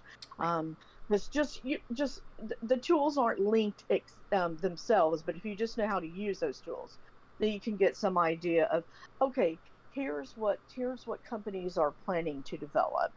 I know IBM was really good at. You could just look at, okay, here's what IBM has developed, and here's where what the grants they were being given from the government to develop these things, and all that stuff was open resource. So I just wanted to add that it used to be that you could use that, and you probably could use that now. Cool. Yeah, let us know if you have any links to share. Yeah. Okay. Thanks a lot. Jeff, coming up. Hello. Your mic is muted, just if you didn't notice.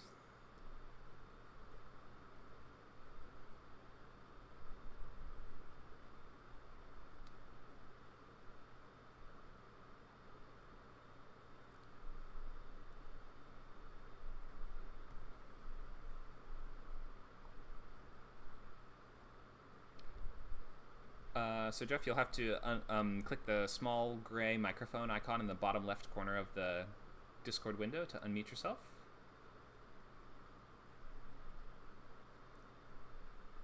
Or maybe you could try joining on a different device if the mic that you're using is not currently working. Thank you, Nacho. He's just linked a picture in the chat that shows where it is.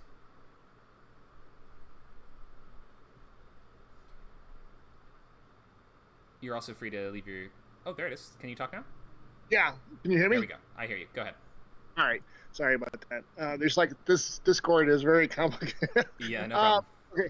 So the concern that I have, and Nacho, made a little bit of reply in the side comments, but the AI, the actor and the writer strike is targeting the AI use. Mm-hmm. And my concern is that AI tools could violate whatever turns out to be. I'm sorry to pause you. Sorry, if I can pause you 1 second. My headphones just turned off, so I actually am not hearing. But I want to hear the rest of this question. Give me 1 moment. I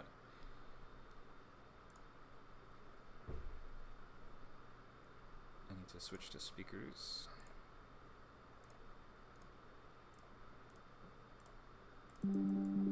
Okay, go ahead, Jeff. Okay, can you hear me? I hear you now. Go ahead. Okay, great. So the writer and actor strike has AI concerns, and the issue hasn't really been resolved yet. So there will be a forthcoming settlement. My concern is that AI tools probably will have some restrictions as far as on what will be finally allowed and not allowed. We don't know what that is yet. We do know that just this last week, the appeals court knocked down the use of AI as far as generating picture, that was trying to be copyrighted. But we don't know to what degree we'll be able to use AI tools. I imagine everything you've shown here will definitely be allowed because it is just a tool. It's like using Word, using spell check. We have a lot of experience where, that's fine. But do you have any sense of, or maybe you've talked to people, do you have any sense as to where, what will be allowed and not allowed in terms of AI tools? It's a good question. I don't have the full answer to this just because it's so early and we're still waiting for a lot of legislation and a lot of rules to be put in place. And we kind of have to just wait a couple years as the law catches up with this brand new thing because it takes so long for the gears to turn and for people to realize, oh, where do we draw the new lines? But it has recently kind of started to tilt towards this idea that AI-generated content cannot be copyrighted in the traditional sense. There may be some kind of new copyright designation that is created for AI content, and that we have like accredited prompter for that AI.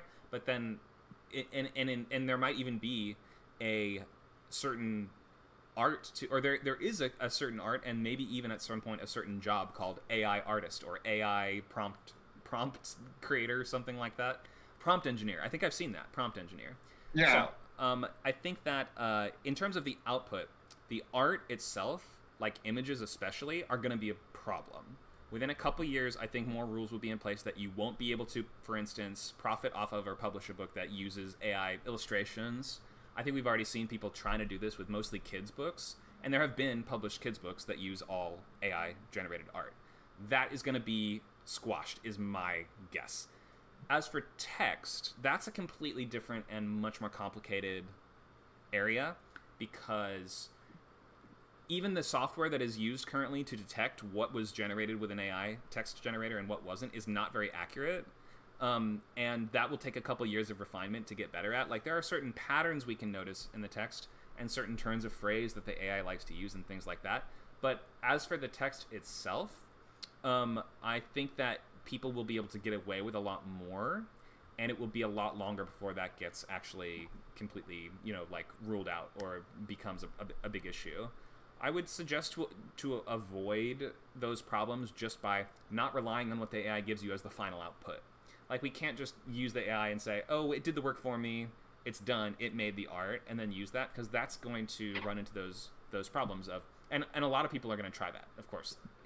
But those are going to, A, just give you worse work for the most part, and B, I think there will eventually be ways to better detect what was written or generated with AI and what wasn't. So in maybe 5 to 10 years, they're going to start squashing, or putting the caps on that a little more.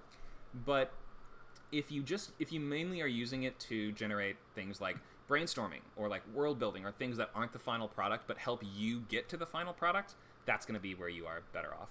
So I realize I don't have a great answer to that, but I will say. Well, I mean, I think that you're saying about everything that can be said. I just wanted to get your input. But like for example, like the Save the Cat, for example, great book, phenomenal book, right? But it's a copyrighted book, Sure. And I'm just concerned that ChatGPT has gone too far.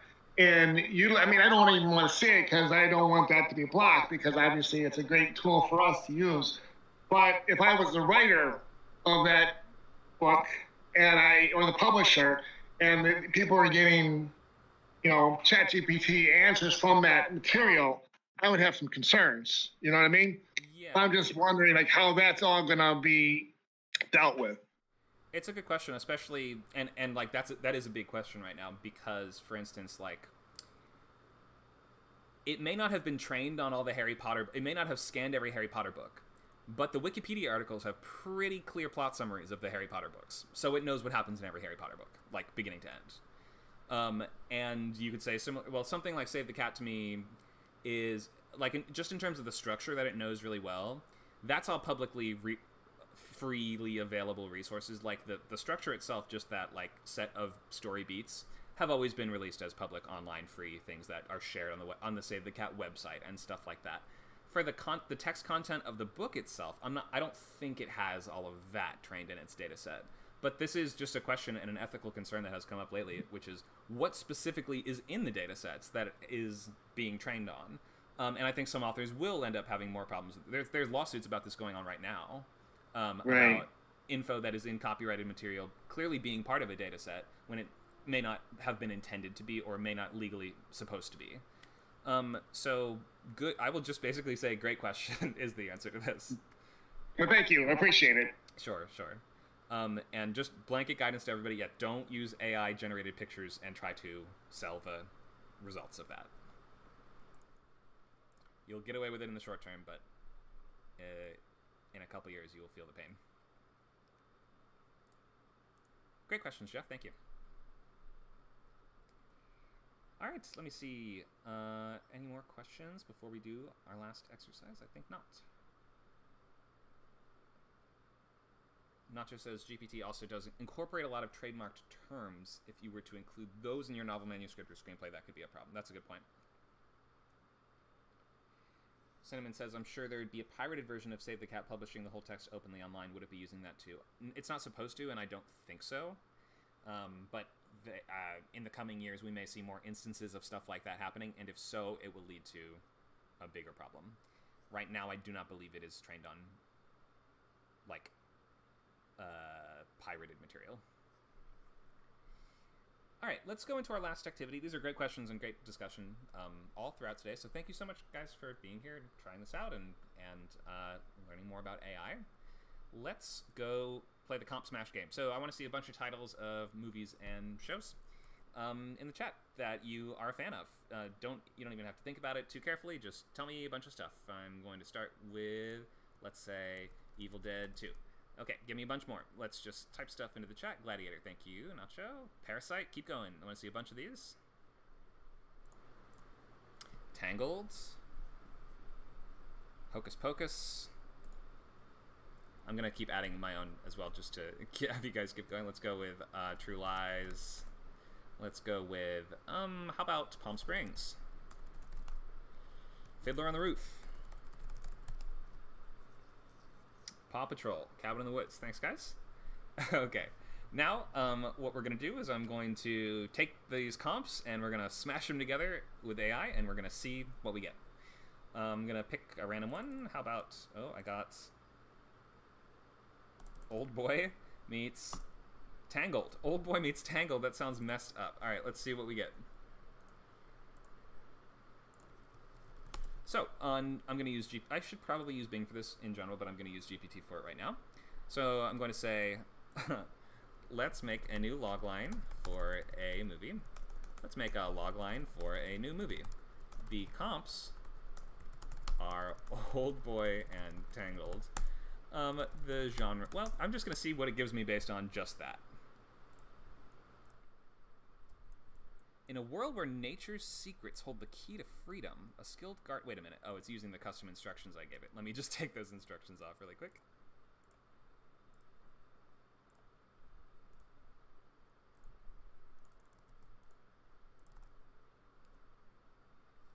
All right, let's see what it gives us. Twisted Fate, a tale of ensnared desires. When a reclusive artist wakes up in a secluded tower with no memory of his past and a mane of hair that grows uncontrollably, he must unravel a dark mystery from his forgotten life, battling his inner demons and a relentless enemy. In a modern-day thriller that fuses the mind-bending twist of Oldboy with a tangled web of secrets entangled. That's so silly. I'm going to try a couple of these and just see which one I like and want to have it expand on.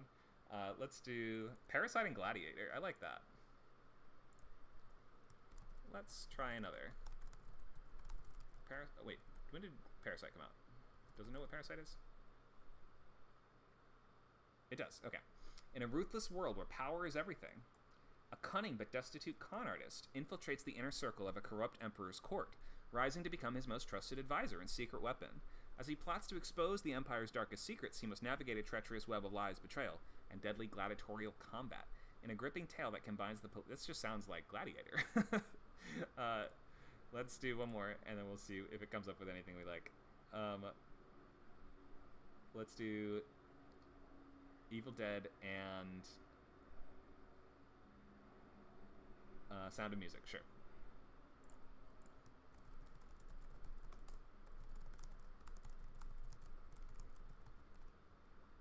The Sound of Evil.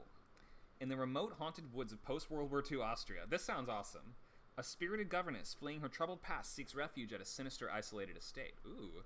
As she bonds with the reclusive family under her care, they must unite their talents and courage to confront an ancient evil lurking in the woods, using a macabre blend of music and chainsaw-wielding heroism, in a spine-chilling mashup of Evil Dead and Sound of Music. I love this one. Okay, let's stick with this, and let's modify this a little bit more. So we're gonna say, well, I mean, this is all pretty great stuff as it is. So she bonds with the family under her care, reclusive family. They must unite their talents and courage to confront an ancient evil. So in that case, we might want to, instead of her teaching them how to sing la, do, re, mi, fa, so, etc., maybe she's training them how to fight the monsters that live in the woods. So the protagonist is brought in not as a governess, but as an instructor to teach the kids to fight the monsters in the woods. So GPT is so good at context that I can just tell it that, and it will modify the it knows I mean modify the logline with that information in mind. I don't need to tell it to modify the logline with that in mind. All right. In the remote haunted woods, a fearless combat instructor seeking refuge from her own demons is recruited to train a reclusive family's children in the art of monster hunting. As she forges a bond with the youngsters, they must harness their newfound skills and courage to confront the ancient evil in the woods, using the music and chainsaw heroism. Okay, that's pretty cool. Let's change one more element. Let's not go with post-World War II Austria. Let's set this in modern day. Big city. I don't want to see this at a remote state. Let's find a way to set this in a big city. Make specific choices. In the heart of modern-day New York, oh, this is like Evil Dead Rise, where ancient evil lurks in the hidden corners, a battle-hardened martial artist instructor, grappling with her own troubled past, is recruited to train a family's gifted children in the art of hunting urban monsters. As she forms a powerful bond with the youngsters, they must harness their skills and bravery. That's pretty good. What would be some songs from this musical? Here's a couple suggestions for songs. City's Lullaby, Training Montage. Of course, you gotta have a training montage song. Monsters in the Shadows, Chainsaw Symphony. Ooh, wow. Gives us little suggestions for what would happen within the narrative of each of these songs, too. Let's get some lyrics for Chainsaw Symphony.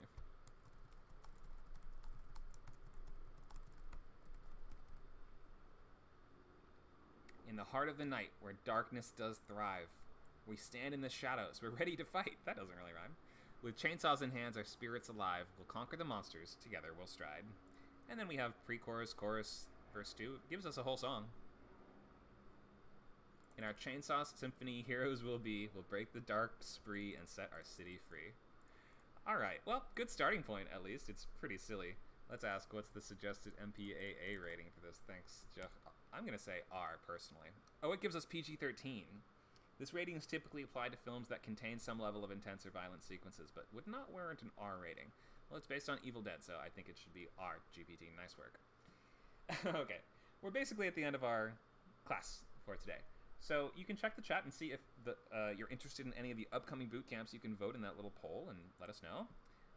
We also have those upcoming classes that we told you about, so definitely come by. These are all free and public classes. Oops, let me move the window down. So we hope to see you guys for some of these, like, for instance, Intro to Novel Outlining, September 2nd from 12 to 2. Or maybe you could come by tomorrow for sci-fi ideas, sci-fi brainstorming from news articles and tech.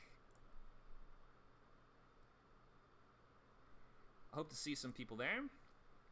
12 to 2 on Script Camp tomorrow. And come by a table read for sure. Sunday, 2 p.m., Tuesday, 11 a.m., Saturday, 2 a.m. Pacific, but that's going to be 10 a.m. London. Here's all the upcoming classes. I will open the floor just for last questions and comments until we reach 2 o'clock. Any last words, thoughts from anyone here?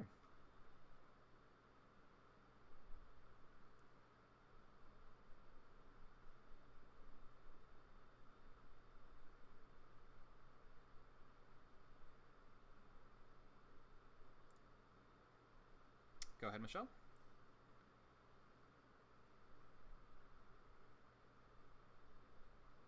Your mic is on mute. So, so the Robocalypse class is going to be the same thing as the sci-fi? Well, Robocalypse is the name that we gave to this weekend. This weekend we're calling Robocalypse because we have 2 sci-fi related events on 2 sequential days. So that was this class today, and tomorrow we have sci-fi story ideas. Okay. Okay. So, that's actually all I wanted to know was it's Robocalypse weekend. Okay. All right. That's really all I know. It's a great class. Thank you so much. I'm definitely going to start using this to improve my outlining. Awesome. Thanks so much for asking great questions. Oh, thank you. Here's a question from Cinnamon. What's the next development you'd like to see in AI? I wonder if that's a question for me or just for everybody. What I would love to see, personally, I'll just answer that because I'm on the stage. I would like to see... the things it can do right now are pretty amazing, but what I would love is to find a way to make it have better memory within a conversation. So, like, for instance, in GPT, if you tell it something early on, chances are it will forget that thing or forget the rule that you said early on. I think the custom instructions were a big help for this, and I barely even tried using those. Those just came out like a week ago, I think. So that is actually a useful way to address that problem of sort of forgetting what is the overall idea behind the conversation. So I'd like to be able to kind of tune the conversations before we even engage in them and sort of set additional context for it before we start giving it those inputs. So that would be a useful just like functionality that I would like to see and just like an improvement in it. As for what it could actually do, I'd like to see more integrated voice stuff too. So like connecting it with AI that would be able to speak out loud and maybe even create music. I want to see music stuff. That would be neat. There's some ideas for you. Here's a question. I'd love to try the 30-day class. Are these free? And thanks so much. I will definitely watch again. Yeah, the intro classes are totally free. So you can come to the class on September 2nd, the class on September 9th, or the class on September 30th. Those are all from the novel boot camp. Those are all week 0 and week 1. Week 0 and 1 classes are all open to the public. Hope to see you there. Any other last questions in our last minute?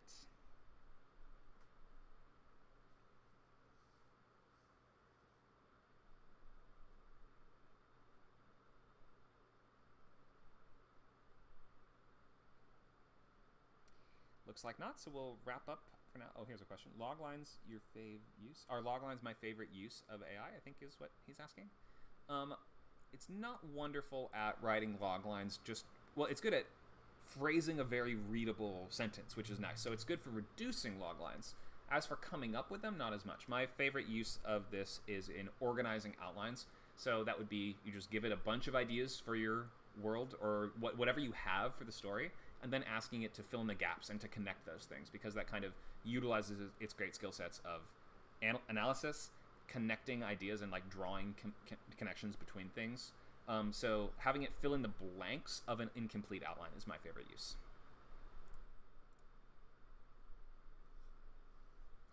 All right, that's our time, guys. Thank you so much for coming by. We hope to see you at any of these upcoming classes. Come by tomorrow, same time slot for sci-fi idea brainstorming based on tech headlines. It should be super fun. We have a guest who's a science teacher.